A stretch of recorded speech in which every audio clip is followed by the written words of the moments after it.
অতীতের ব্যর্থ বৃত্তাকার নৌপথ আবার চালুর উদ্যোগ নিচ্ছে সরকার। রাজধানী ঢাকাকে ঘিরে বিদ্যমান ১১০ কিলোমিটার দীর্ঘ নৌপথটি চালু হলে সড়কে যানবাহনের চাপ অনেকটা কমবে বলে মনে করছেন রাজধানীবাসী।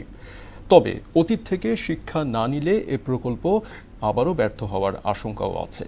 আর বিশেষজ্ঞরা বলছেন, তড়িঘড়ি না করে পর্যাপ্ত গবেষণা ও দীর্ঘ পরিকল্পনার পরই এমন প্রকল্প নেওয়া উচিত। শিহাবুদ্দিনের ক্যামেরায় উষা ফেরদৌসের রিপোর্টে বিস্তারিত। বাংলাদেশের ভূখণ্ড সৃষ্টি ও মানব বসতির শুরু থেকেই এখানকার ভূপ্রকৃতি, সভ্যতা, সংস্কৃতি ও জীবন জীবিকার ধারক বাহক নদী। নদীর সঙ্গে এই বদ্বীপের মানুষের সম্পর্ক যেন জন্ম জন্মান্তরের।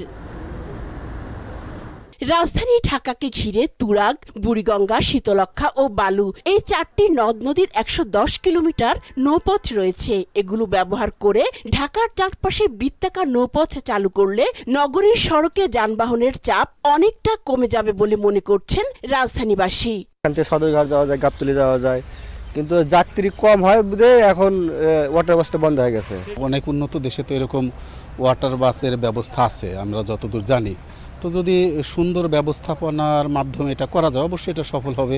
সরকার নজর দেয় তাহলে জনগণের জন্য উপকার হবে। আর যদি এটা মনে করে যে তারা এটা নয় করবে, তাহলে এটা ৬ মাস পরে আবার সেই আগের মতোই অবস্থা হবে। তবে অতীত অভিজ্ঞতা বড় ব্যর্থতার। বুড়িগঙ্গার বাদামতলী ঘাটে এখনো ঝরাজীর্ণ অবস্থায় পড়ে আছে ৫-৬টি ওয়াটার বাস, যার সবকটি ভাঙাচোরা। ২০০০ থেকে ২০০৫ সাল পর্যন্ত এই প্রকল্পের প্রথম ধাপে ব্যয় হয় ৩৬ কোটি টাকা।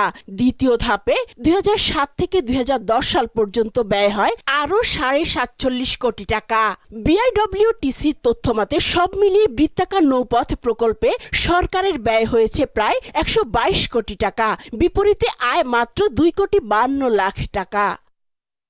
এমন অভিজ্ঞতায় এটি সফলভাবে চালু করতে পর্যাপ্ত গবেষণা ও সমন্বিত পরিকল্পনা প্রয়োজন বলে মনে করেন এই পরিবেশবিদ। ঢাকা শহরের চারিপাশে যে ওয়াটার বাসটা করা হয়েছে এটা লাভজনক ছিল না, ফলে এটা বন্ধ হয়ে গেছে ২০১৬ সালে।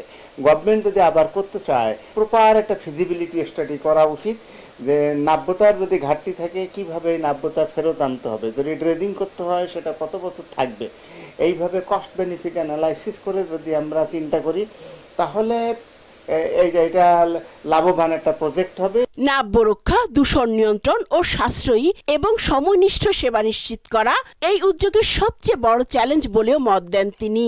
নদীর নাব্যতা যদি থাকে তাহলে এইটাকে আমরা ট্রান্সপোর্ট মোড হিসাবে ব্যবহার করতে পারি এবং আমাদের ঢাকা শহরের উপরে যে ট্রান্সপোর্টের যে চাপ, এটাকে মিনিমাইজ করার জন্য আমরা এটাকে ব্যবহার করতে পারি।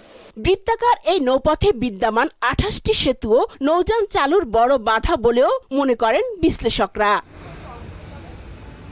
অতীতে শত কোটি টাকা ব্যয়ে যে প্রকল্প ব্যর্থ হয়েছে, সেই সেবা আবার চালু হলে কতটা সফল হবে এমন প্রশ্ন যেমন রয়েছে, তেমনি ওয়াটার বাস ঘিরে মানুষের আগ্রহ কম নয়।